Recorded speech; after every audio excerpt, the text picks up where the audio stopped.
Sa kabila ng rainy season, naghahanda na ang National Irrigation Administration sa posibleng pagtama ng Super El Nino sa bansa ngayong taon.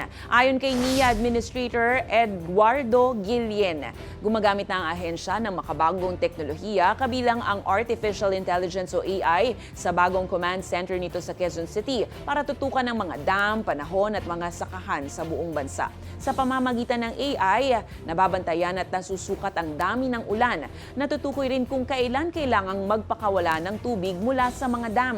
Bukod dito, isinusulong din ng NIA ang pagbabago ng cropping calendar at pagpapalawak ng mga uri ng pananim para maibsan ang epekto ng matinding init at mabawasan ang paggamit ng tubig sa irigasyon.